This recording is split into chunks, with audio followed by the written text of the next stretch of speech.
Jharkhand high court में भूतों का वास। आखिर भूतिया महल की क्यों उठ रही है अफवाह? सर्वधर्म पूजा का क्यों कराया गया आयोजन? वकीलों ने किया बड़ा खुलासा।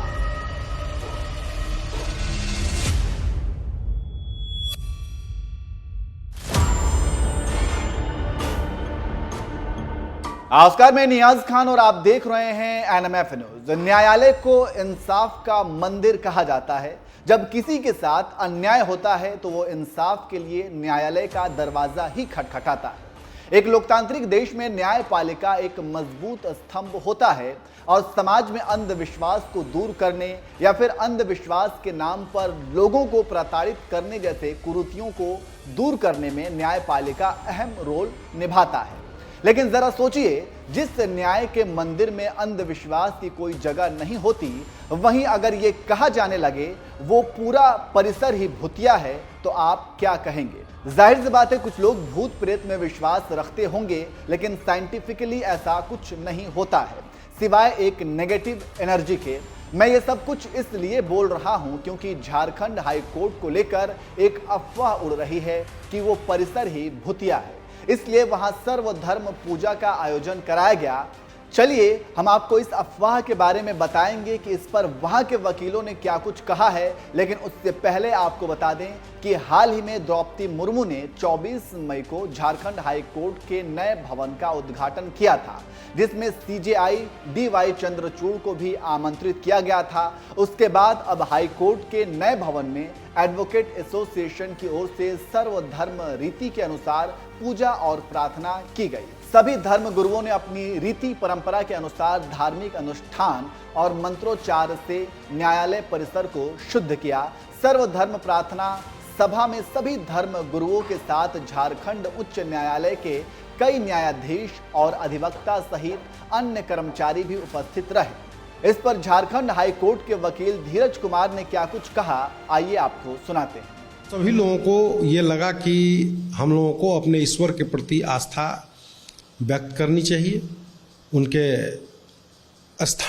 उन्हें स्थान देने के लिए हम लोगों ने सर्वधर्म प्रार्थना सह पूजन का आयोजन किया था, जिसमें हिंदू धर्म में जो है सो हरि पंडा जी के नेतृत्व में कई विद्वान पंडितों ने पूजन का आयोजन किया।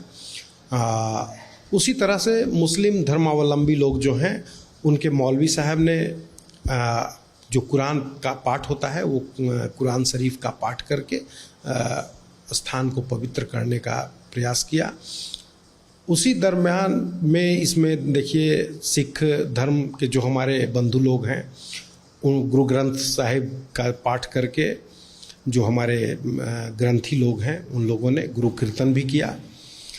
साथ ही हमारे ईसाई बंधु जो हैं, पादरी जो हमारे फादर जो कहलाते हैं, सिस्टर्स आकर के उन्होंने अपने यीशु मसीह और माता मरियम के प्रति अपनी आस्था व्यक्त की और उनका पूजन किया। इसके अलावा जब पत्रकार ने वकील धीरज कुमार से हाई कोर्ट परिसर के हॉन्टेड होने के बारे में पूछा तो उन्होंने क्या जवाब दिया, ये भी आप सुन लीजिए।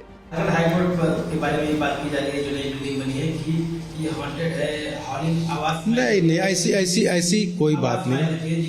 जिसको दूर करने के लिए ये पूजा नहीं, ऐसी कोई बात नहीं है। ये वहम है। अहम और वहम दो चीज का जो है उसका कोई इलाज नहीं है। पूजा तो ईश्वर के प्रति आस्था व्यक्त करने का एक माध्यम है, और हम लोगों ने ईश्वर के प्रति अपनी आस्था व्यक्त की है। कोई किसी प्रकार का कोई हॉन्टेड और किसी प्रकार का कोई आवाज नहीं।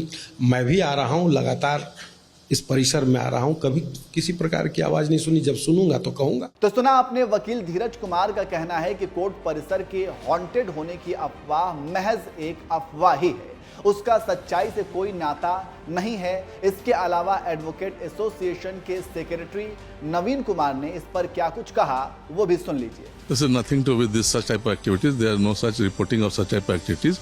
It's a normal practice to enter a house with some religious rituals, and that has been done.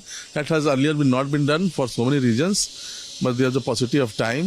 There was very little time to the Honorable the president and the CJI, and that was due, and that's why the organization has organized a all-religion prayer meeting, and there's nothing to do with such type of, it's only a rumor.